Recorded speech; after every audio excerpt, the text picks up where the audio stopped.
नमस्कार दोस्तों, मैं हूं वीरेंद्र गुप्ता और आप देख रहे हैं नमस्ते दिल्ली बीवीपी। जब से मोदी जी ने घोषणा की है कि किसी भी घोटालेबाज को बख्शा नहीं जाएगा, ऐसा लगता है कि बिल्कुल केजरीवाल जी के तो मानो सांस रुक गई हो। ये मैं इसलिए कह रहा हूं कि अभी तो सिर्फ मोदी जी ने घोषणा की है, लेकिन अमित शाह जी तो देखिए एक्शन में आ ही गए हैं। अब जो सीएजी की रिपोर्ट, सीएजी को जो ये रिपोर्ट सौंप दी गई है केजरीवाल जी की शीश महल घोटाले के संबंध में, तो आप अंदाजा लगा सकते हैं कि जब मोदी जी का संकल्प और अमित शाह जी का काम हो तो काम तो सिरे चढ़ेगा ही चढ़ेगा। और देख भी रहे हैं आप, देखिए जितने घोटालों में फंसे हुए हैं केजरीवाल जी, दिल्ली सरकार का समझो कि हर मंत्रालय इस समय घोटाले में फंसा हुआ है। अभी तो जो शराब घोटाला है उसके भी परतें अभी तो खुलनी शुरू हुई हैं और आरोप अभी साबित होने ही वाले हैं, क्योंकि इतने ज़्यादा इस समय सबूत मिल चुके हैं, इतने ज़्यादा साक्ष्य जुटाए जा चुके हैं कि इस संबंध में किसी भी समय कोई भी आरोप सिद्ध हो सकता है। और देखिए अब तो केजरीवाल जी के ऊपर जो शीश महल का फंदा है वो तो सीधा उनके गले की तरफ बढ़ रहा है।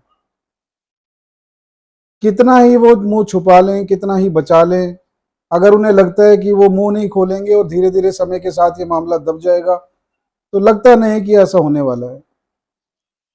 और दोस्तों, सीएजी क्या कर सकता है, क्या नहीं कर सकता, इस संबंध में अगर आपको जानना है तो अभी हाल ही में सीएजी ने 1200 करोड़ रुपए का घोटाला पकड़ा है बीएमसी में।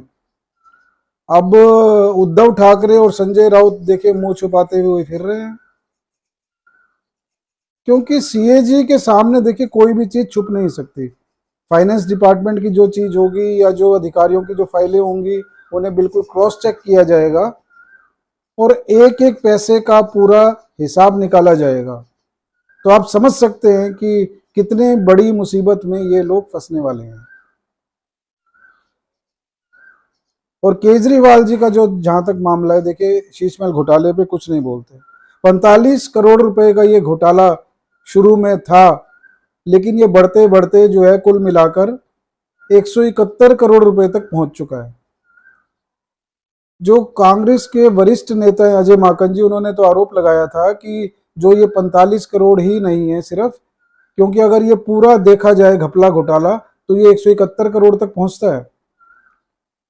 क्योंकि जो 6 फ्लैग स्टाफ रोड है इनका एड्रेस सिविल लाइंस का, उसके पीछे अधिकारियों के आवास बने हुए थे, आईएएस अधिकारी उसमें रहा करते थे और टोटल 22 उनके बंगले थे। अब उसमें से देखिए बंगले पीछे के तुड़वा कर अपना जो कॉम्प्लेक्स बनाने के लिए उनके बंगले तुड़वा कर जो खेल गांव बना था कॉमनवेल्थ गेम्स के लिए, वहां पर 21 बंगले लिए गए हैं। और ये सारे पैकेज की कुल मिलाकर जो कॉस्ट है 171 करोड़ रुपए के करीब बैठ रही है।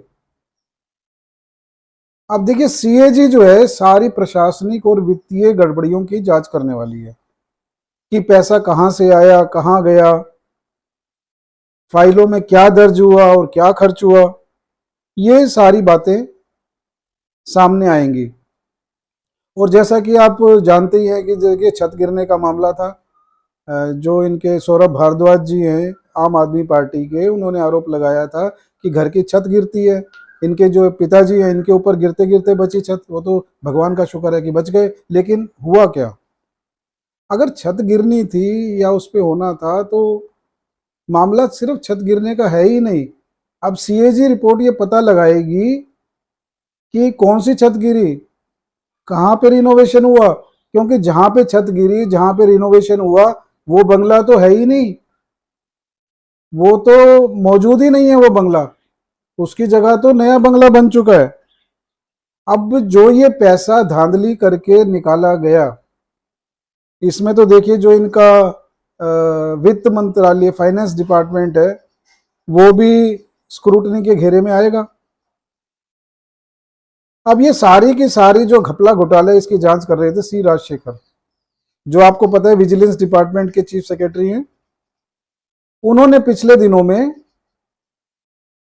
पीडब्ल्यूडी के 7 अधिकारियों को कारण बताओ नोटिस जारी किया था, जिसका जवाब उन्हें 15 दिन के अंदर अंदर देना है।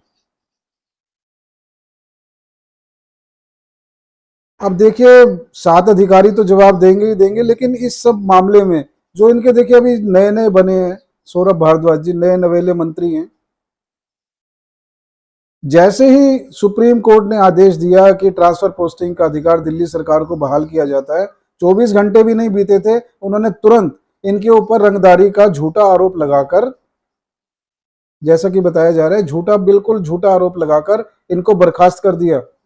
और उसके बाद क्या किया इन्होंने, उनके बर्खास्त करने के बाद रात के 2 बजे फाइलें इधर से उधर करते हुए सीसीटीवी में सारा दर्ज हो गया है, वो मामला एक अलग दर्ज हो गया है।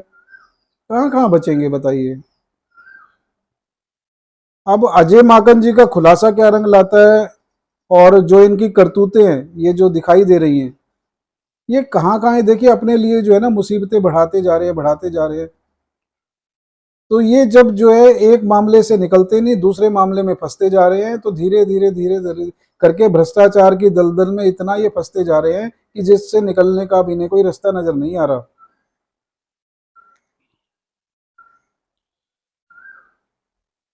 अब देखिए इसका घोटाला जो है ये तो हुआ ही है, फाइनेंस मंत्रालय में भी इनके घोटाला हुआ है। अब लगता क्या है कि जो शीश महल इन्होंने इतने शौक से बनाया, इतने अरमानों से बनाया, क्या वो इनके पास रह पाएगा? मुझे नहीं लगता ऐसा, क्योंकि अगर ये जांच आगे बढ़ती है और इनके खिलाफ सबूत मिलते हैं तो शीश महल तो छोड़िए, जो सीएम का पद है वो भी खतरे में आ सकता है।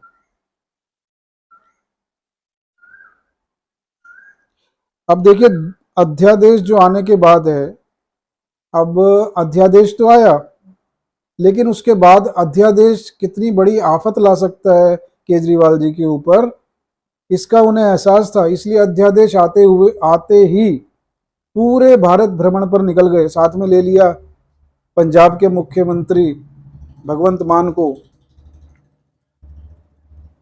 मतलब सारे काम धाम छोड़कर भारत भ्रमण पर निकल लिए। 8,000 किलोमीटर से ज्यादा का भ्रमण करके हर एक नेता से मिले, सबसे मिले। पटना में सम्मेलन हुआ, उसमें भी उन्हें लगता था कि सारे सिर्फ इन्हीं की बात सुनेंगे, लेकिन हुआ उल्टा, वहां से भी उल्टे पांव भागे। अब कांग्रेस को जो है सुबेरे उठाकर सुबह उनसे अनुरोध करते हैं कि हमारा साथ दें, बड़ी प्यार मोहब्बत की बातें करते हैं। शाम को आते आते जब लगता है कि कांग्रेस उनका साथ नहीं दे रही तो गाली गलौज, धमकाना, यही चल रहा है, रोज का यही किस्सा हो रहा है। अब देखना यह है कि देखिए जांच जैसे जैसे आगे बढ़ती है तो केजरीवाल जी का क्या रुख होने वाला है। अब देखिए बात तो यही है कि बकरे की मां कब तक खैर मनाएगी, और मां तो छोड़िए, बकरे कब तक खैर मनाएंगे। देखिए ईद मनाते हैं केजरीवाल जी, और ईद मनाने के लिए देखिए कुर्बानी तो अपने सबसे प्यारे बकरे की करनी पड़ती है। अब 10 साल में देखिए 10 बकरे कुर्बान कर चुके। मैं किसी के नाम नहीं ले रहा हूं, मैं तो बता रहा हूं, एक संकेत दे रहा हूं कि बकरे का देखिए बकरा भी खुश और ईद मनाने वाला भी खुश, तो मनाते रहिए ईद। देखना यह है कि कितने बकरे कुर्बान होते हैं और केजरीवाल जी कब तक ईद मनाते हैं। दोस्तों अगर इस चैनल के कंटेंट आपको पसंद आते हैं तो प्लीज़ लाइक कीजिए, शेयर कीजिए, और अपने कमेंट्स द्वारा अपने आप सुझाव भी देते रहिए और अपनी प्रतिक्रिया भी देते रहिए। अगली बार से मैं ये कोशिश करूंगा कि जो आपके कमेंट्स आते हैं उनका मैं उत्तर दूं अपनी अगली वीडियो में। तो प्लीज़ आप ज़्यादा से ज़्यादा कमेंट करिए, जो उसमें से सेलेक्टेड होंगे उसमें से 5 कमेंट्स का मैं अगली वीडियो में उसका उत्तर दूंगा। चले मिलेंगे फिर अगले मुद्दे पर। नमस्कार।